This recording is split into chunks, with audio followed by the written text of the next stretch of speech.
Hi guys, my name is Noni Matikela. Welcome to my YouTube channel. So today I want us to talk about Senzo Mchunu. He appeared on in front of the ad hoc committee yesterday.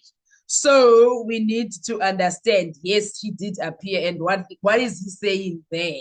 Let's check that out because wow, what a wow.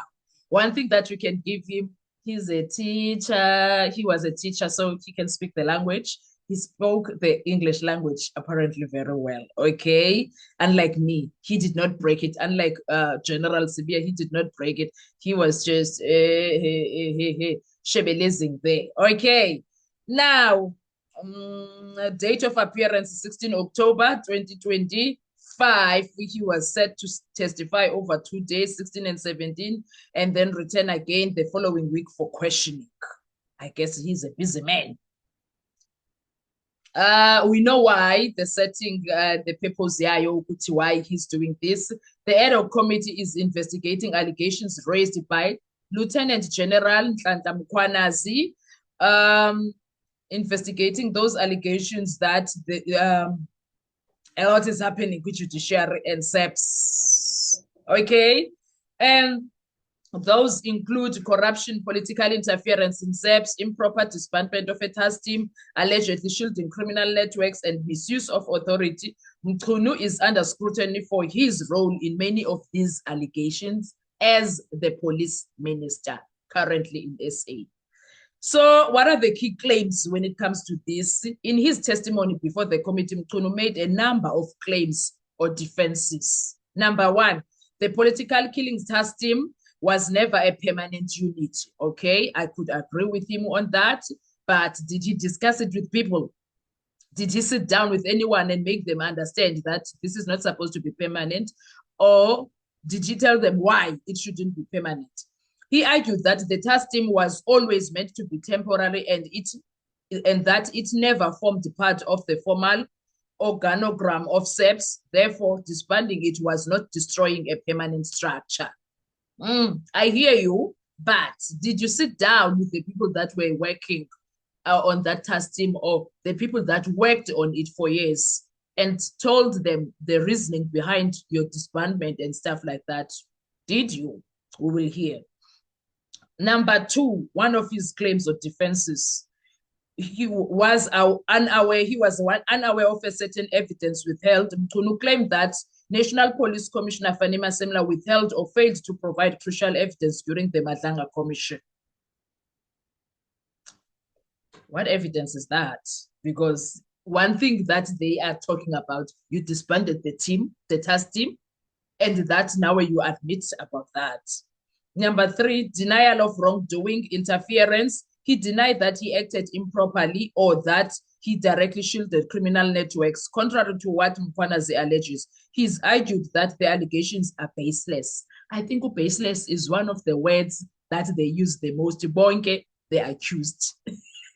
All the accused are using baseless all the damn time. Number four, unexpectedness of appointment. Mchunu told the committee that he had no prior indication he would become police minister. Right? Do you think we are going to believe that nonsense? Oh, come on, say that is surprising. And that he felt the weight of responsibility given the state of crime, etc. I don't believe him. I don't know about you guys, but personally, I absolutely do not believe him. Issues of and criticism raised at his appearance. MPs and other committee members raised several lines of questioning. Why the task team was disbanded and whether the process respected SEPS policy regulations, consultation, etc. Exactly my point. What I was asking, did he have a meeting? I think it was not just going to be a meeting, it was going to be consultations with his staff, right? The staff being the police people that are working in that task team. And also his commissioner. They will sit down, consult, talk about it. How do we let go of the political killings task team and the job that was done by the political killings task team? How are we going to make sure that it continues, even though it's no longer there, so that people can go back to their respective station and then we move forward, training everyone to understand how to deal with such situations? Did he do that? Did he?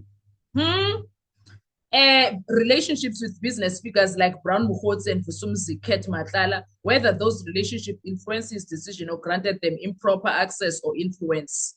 Was he able to answer this? Was he? Transparency and accountability calls for Mchunu to produce documents, directives, or memos showing that he followed due process. MPs also threatened vigorous questioning. Yes, he deserves this. He must bring those things. This is the consultation that I did with Nhlanhla as the KZN General, Lieutenant General Nhlanhla Mkhwanazi as the KZN Commissioner. And this is what I did with National Commissioner. And this is the joint sitting that I had with the people that needed to know about this. And then this is the last part I did. The last leg was sitting with the team of the task team, telling them that, guys, I think we've reached a stage whereby you guys have done an incredible job, blah, blah, blah. And now I think it is best you take the experience that you had within the task team, take them to your respective stations if they were coming from any stations or units, so that you can make sure you continue being great. Did he do that? Why does all of this matter, and what key questions going forward would come? How credible are Mchunu's claims that the task team was always meant to be temporal? We need to understand that he needs to put it clean so that we as South Africa understand what he meant by that. If evidence shows otherwise, budget allocation, staffing, reporting, etc., that could undermine his defense. Exactly. Why was it continually? Because those people got paid, they got budget. Why were they getting budget if it was not supposed to be working after 2022? So what about that? He needs to explain all of those things. Why was the budget being approved yet and he saw no value of them? Yabo? Whether the evidence he claims was withheld actually was, and whether that affects the credibility of his previous findings or tests. Exactly. He must show or tell us which exactly evidence was hidden or withheld from him or from the commission, wherever that it was held from or at. He needs to show us what does he mean by that. That statement needs to be followed with evidence of his own saying, here is what they did not tell you. Here is what was withheld by the National Commissioner. He needs to make it make sense. Whether there is solid proof linking him via documents, messages, etc., to the alleged criminal networks or to decisions taken with knowledge of wrongdoing. We need to know what is his relationship status with Ket Matlala, with Katiso Molefe, with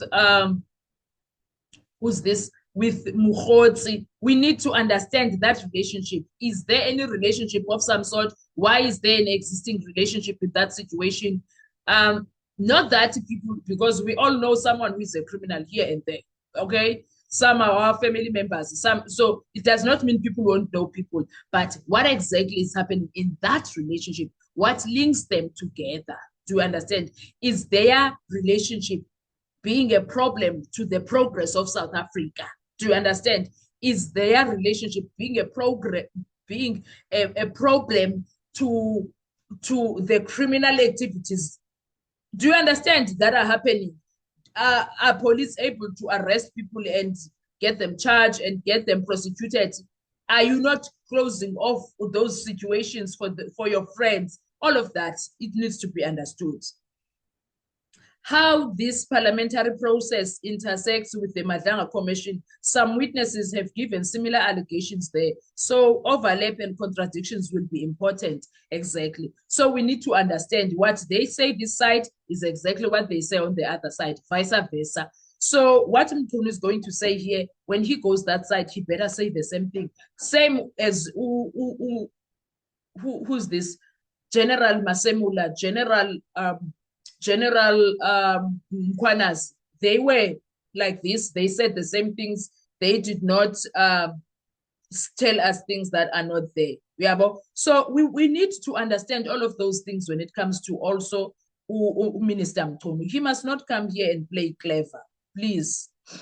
This is exactly what he said on the task team nature and disbandment. Everyone was aware that this was a task team. A unit will be deliberately established as part of the organogram of the police for a long period of time. Teams are for a particular purpose and a time frame. Okay, sharp. It makes sense.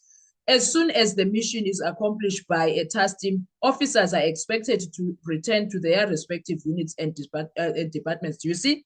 As I already said, he's repeating what I said now. But what I'm saying is, did he do due diligence when it comes to all of these things?